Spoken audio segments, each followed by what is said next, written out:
This is ShadowQuant Forex Edition, brought to you by AriesLabs.ai. Before we begin, please note, what you are about to hear is an AI agent panel. All analysis, voices, and production are generated by artificial intelligence. Nothing you hear constitutes financial advice. Always do your own research. Today is Monday, August 10, 2026, and this is the New York session. Now, let's get into it. Bitcoin just broke below 65,000 for the first time in 2 weeks. Good morning. It is Monday, August 10, 2026. The global financial center is waking up to a distinct anomaly.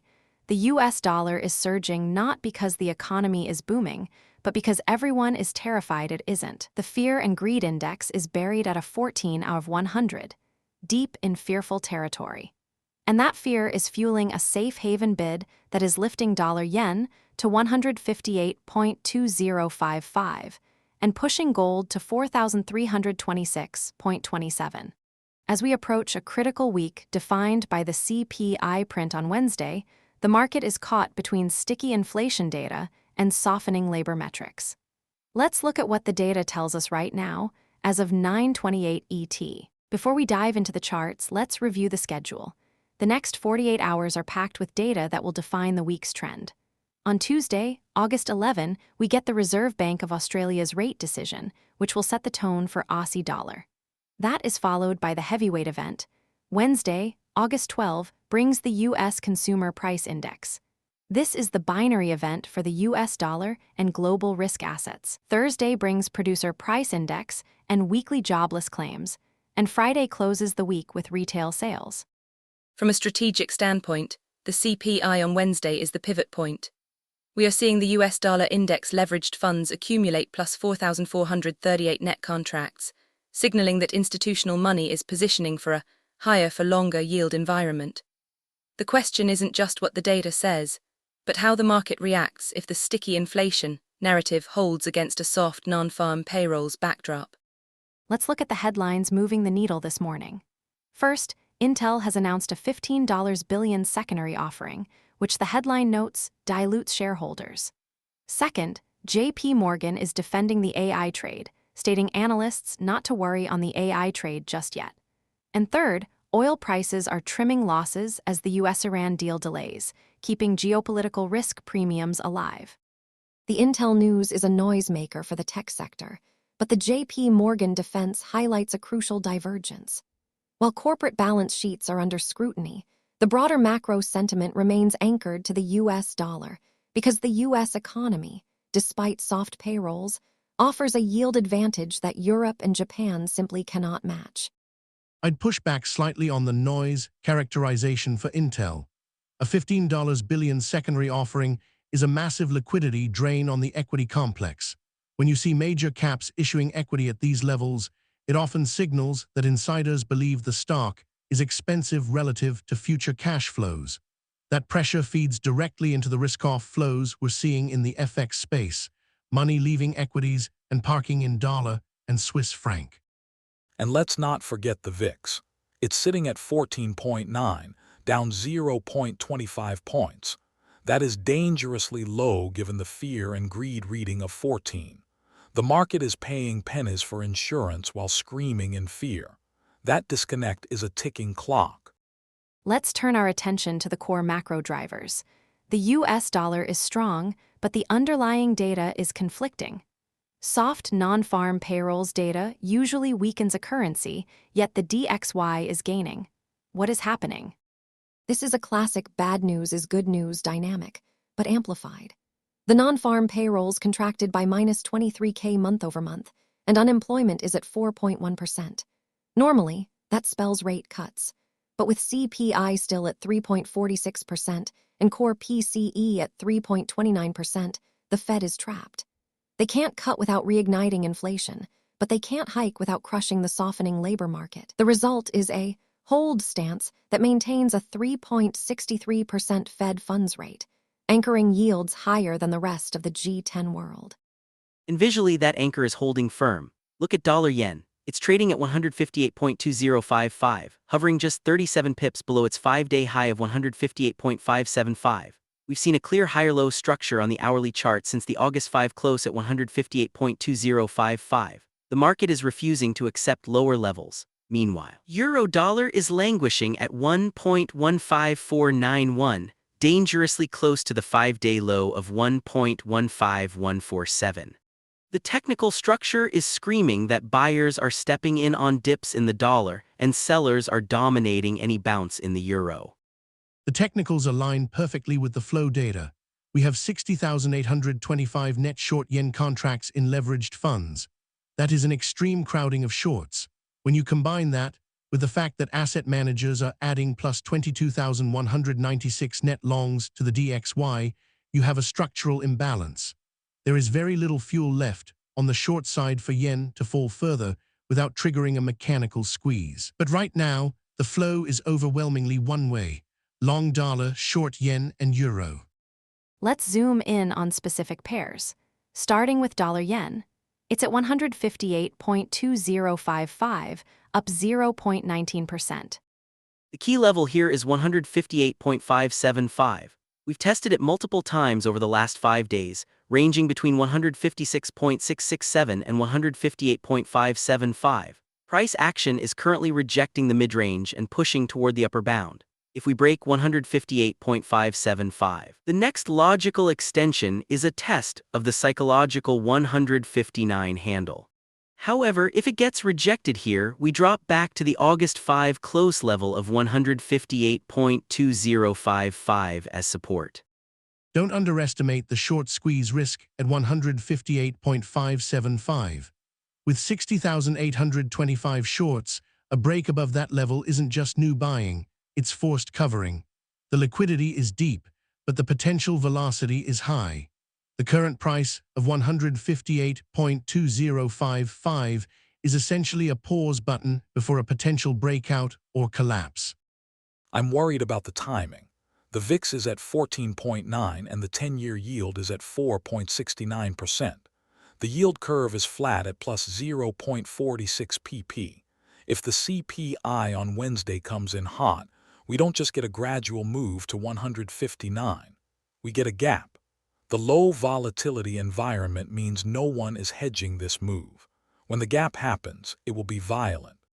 Moving to euro-dollar, it's at 1.15491, down 0.5%. This is the weakest link in the G10 basket. We are sitting at 1.15491, just 4 pips away from the 5-day low of 1.15147.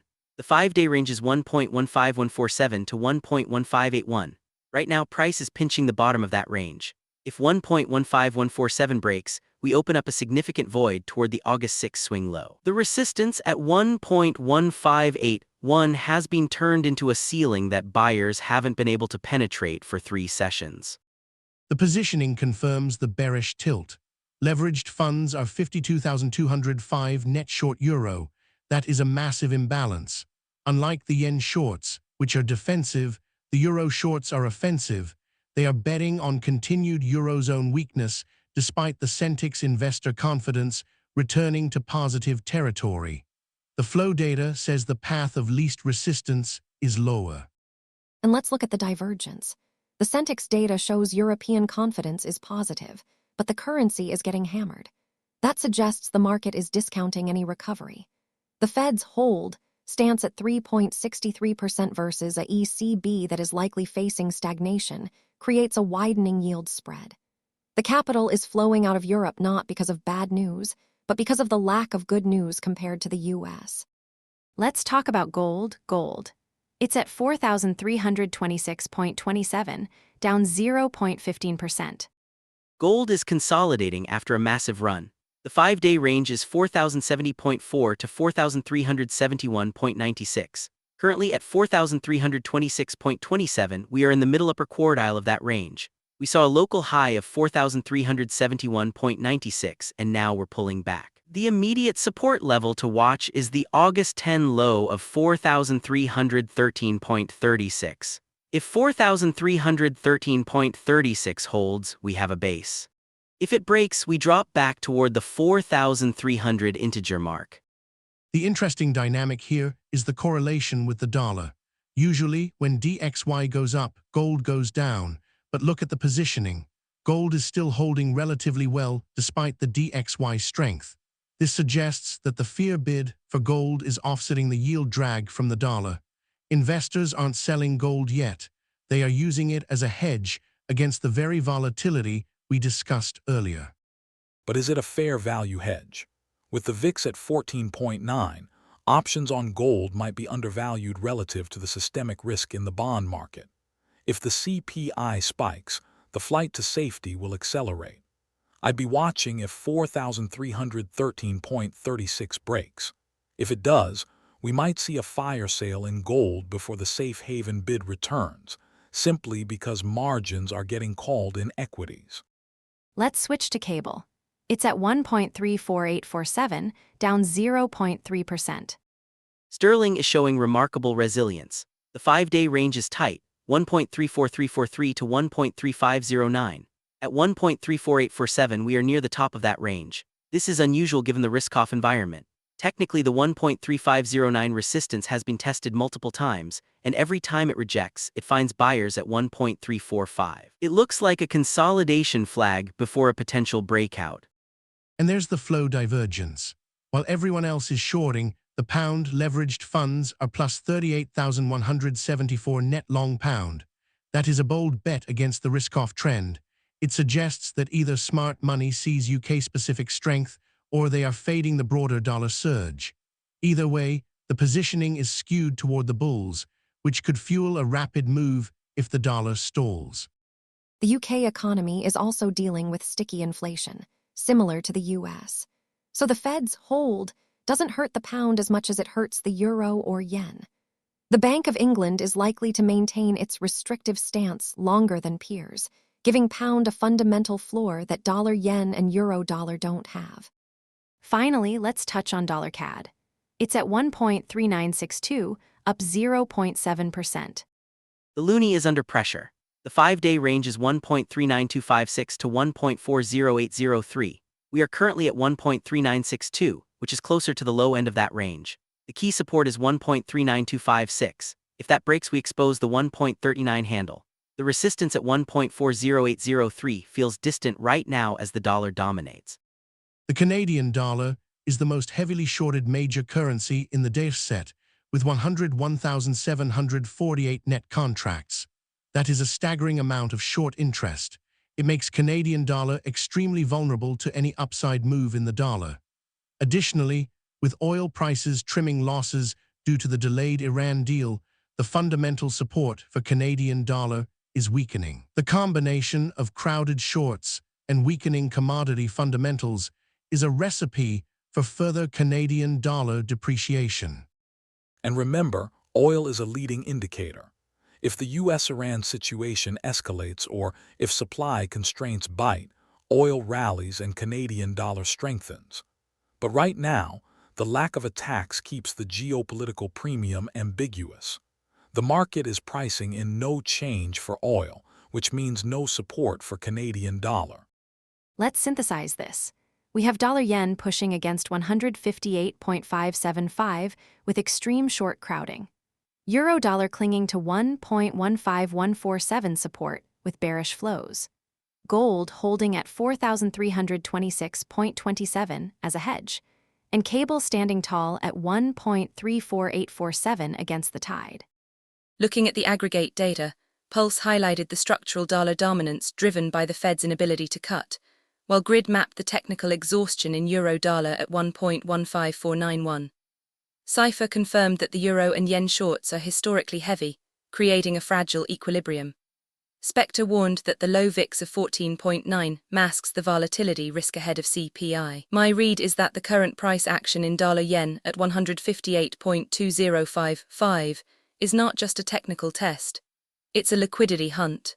The market is clearing out stops at 158.575 before the CPI event. Unless we see a decisive break above that level with volume, the range-bound pressure on euro-dollar and the support hold on cable suggest we are in a holding pattern until Wednesday's data reshuffles the deck.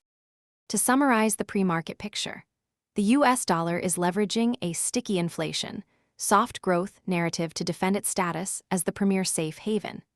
Euro-dollar is testing critical support at 1.15147, while dollar-yen hovers near 158.575 with extreme short positioning lurking. Gold remains elevated at 4,326.27, balancing between dollar strength and fear hedging. The VIX compression to 14.9 suggests that the upcoming CPI print has the potential to disrupt this calm. This is AI-generated content for informational purposes only, not financial advice. That wraps up this edition of ShadowQuant Forex Edition. Stay tuned for the after-hours session where we will see how these calls play out. Until then, trade safe.